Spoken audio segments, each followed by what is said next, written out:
بسم الله الرحمن الرحيم. وسئل سعد بن إبراهيم رحمه الله تعالى أي أهل المدينة أفقه فقال أتقاهم لله تعالى، فكأنه أشار إلى ثمرة الفقه والتقوى ثمرة العلم الباطن دون الفتاوى والأقضية.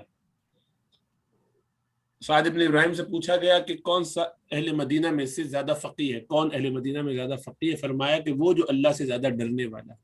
گویا انہوں نے اشارہ کیا فقہ کے ثمرے کی طرف کہ فقہ سے آدمی میں تقوی اور یہ آتا ہے. تو فرمایا کہ تقوی جو ہے ثمرۃ العلم ہے، علم باطن کا ثمرہ ہے. حالانکہ یہ علم ظاہر کا یعنی نہیں ہے، اس کے مقابلے میں فتاوی اور قضاء وغیرہ کے جو فیصلے ہوتے ہیں اس سے تقوی نہیں آتا، بلکہ علم باطن سے آتا ہے. گویا اسی طرف اشارہ کر دیا. وَأَمَّا الْعِلْمُ فَقَدْ كَانَ يُطْلَقُ عَلَى الْعِلْمِ بِاللَّهِ وَبِآيَاتِهِ وَأَفْعَالِهِ بات پوری ہو گئی. جی اب علم کی بات، کیونکہ 5 لفظ ہیں نا، فقہ، علم، توحید، تذکیر، حکمت. جی تو اب تک جو تھا وہ فقہ کا تھا، اب علم شروع ہو رہا ہے. جی. وَأَمَّا الْعِلْمُ فَقَدْ كَانَ يُطْلَقُ عَلَى الْعِلْمِ بِاللَّهِ وَبِآيَاتِهِ وَأَفْعَالِهِ فِي عِبَادَتِهِ وَخَلْقِهِ حَتَّى إِنَّهُ لَمَّا مَاتَ عُمَرُ رضي الله تعالى عنه قال ابن مسعود رضي الله تعالى عنه مات 9 أعشار العلم فعرفه بالألف واللام ثم فسره بالعلم بالله. اور علم تو اس کے بارے میں یہ تو مطلق ہے، علم میں اللہ کے بارے میں علم، ان کی نشانیوں کے بارے میں، ان کے اعمال، ان کے یعنی ان کے افعال، بولا جاتا تھا. ہاں اس کا اطلاق کیا جاتا ہے. جی ہاں، یعنی علم ہاں اس کا اطلاق کیا جاتا تھا. اچھا اچھا بدلا صحیح نا، اصل میں یہ وہی سمجھا رہے ہیں نا کہ پہلے علم اس معنی کیا میں تھا اور اب کیا ہو گیا. بالکل بالکل. تو گویا یہ اس کا اطلاق ہوتا تھا. علم جب بھی کہتے تھے اس کا مطلب ہوتا تھا کہ اللہ کے بارے میں، اللہ کی نشانیوں کے بارے میں، ان کے افعال و بندوں میں کس طریقے سے معاملات فرماتے ہیں خلق میں اپنی اور عبادت و بندوں میں. یہاں تک کہ جب عمر فاروق رضی اللہ تعالیٰ عنہ کا انتقال ہوا تو ابن مسعود رضی اللہ تعالیٰ عنہ نے فرمایا کہ تو یعنی 9 10 میں سے 10 میں کا 9 یعنی 90% علم اٹھ گیا، مر گیا. اور پھر انہوں نے سکھائے، بتائے، گنوائے ہیں الف اور لام کو، یا وہ عرفہ بالالف واللام.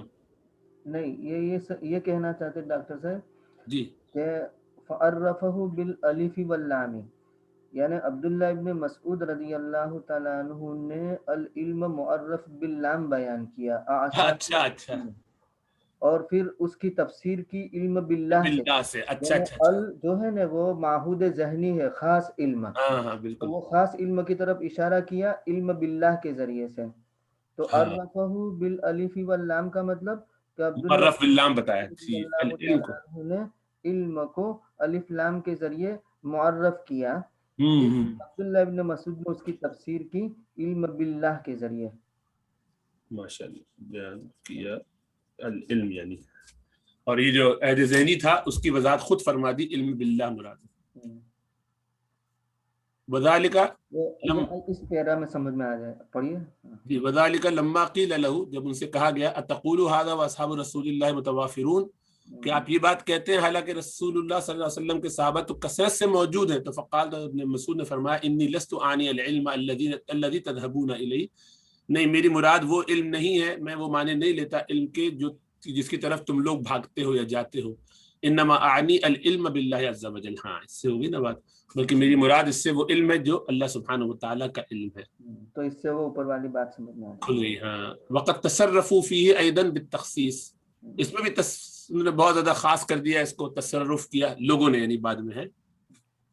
حتی شہروہ فی الاکثر بمن یشتغل بالمناظرۃ مع الخصوم فی المسائل الفقہیۃ وغیرہا، یہاں تک کہ مشہور ہو گئے وہ، یعنی یہ علم مشہور ہو، اس کو مشہور کر دیا انہوں نے اکثر معاملات میں اس کے لیے جو کہ اپنے آپ کو مشغول رکھتا تھا مناظرے میں اپنے مخالف کے ساتھ فقہی مسائل کے اندر. تو اسی کو علم کہنے لگے. فیقال، تو کہا جاتا تھا هو العالم علی الحقیقہ، پھر کہا جاتا تھا کہ وہ عالم ہے حقیقت کا. وهو الفحل فی العلم، وہ علم میں فحل ہے، یعنی مرد میدان ہے. علم کا فحل ویسے نر کو کہتے ہیں، بیل علم کا جانباز ہے. ہاں جانباز ہے. فحل ویسے وہ بیل کے لیے استعمال ہوتے ہیں نا. ہاں فحل نر جو ہے نا جانباز کے لیے. جی ومن لا يمارس ذلك ولا يشتغل به يعد من جملة الضعفاء، اور جو اس میں ممارست نہ رکھتا ہو، مہارت نہ رکھتا ہو، اس میں مشغول نہ ہوتا ہو، مشق نہ کرتا ہو، اس کو گنا جاتا تھا ضعیفوں میں، تمام ضعفاء میں شامل کرتے تھے.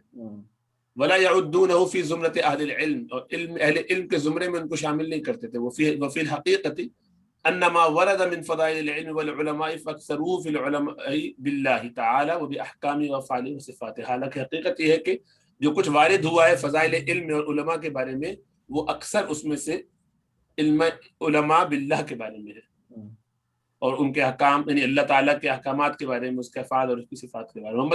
اگلا بتا رہے توحید. فقد جعل الآن عبارة عن صناعة الكلام ومعرفة طريق المجادلة والإحاطة بمناقضات الخصوم والقدرة على التشدق فيها بتكثير الأسئلة وإشارة الشبهات وتأليف الإلزامات. اور رہی توحید تو اس کو بنا دیا گیا ہے اب عبارت ایسی کہ جس میں کلام، صنعت کلام کا سے پیش کیا جائے، نام نئے نئے انداز سے کلام کیا جائے. لڑائی کے بحث مباحثے کے طریقوں کو جاننے کو کہتے ہیں کہ ابھی توحید ہے، وہی علم کلام جسے ہم کہتے ہیں. اور احاطہ کرنا، دشمن کو توڑنے کی صورت ہے کہ کس طرح ان سے کیسے مناقضہ کیا جائے، کیسے ان کی باتوں کو توڑا جائے، رد کیا جائے، اس کا احاطہ کر لینا. اور قدرت ہونا خوب زبان چلانے پر، تشدد بے تان بولنا ہے، جبڑوں دونوں سائڈ کی بانچھوں کو کہتے ہیں نا، تو اس کو خوب کھولنا، یعنی خوب چبا چبا کے بات کرنا. دبنگ طریقے سے بولنا ہے دبنگ. ہاں لکھ لوں میں ذرا دبنگ.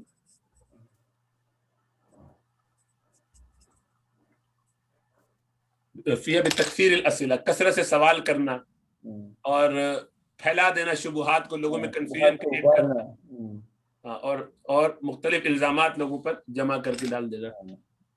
ماشاءاللہ اس کو یہاں چھوڑ دیتے ہیں. جزاک اللہ خیرہ. بہت اچھا ٹائم ہو گیا الحمدللہ. مدرسے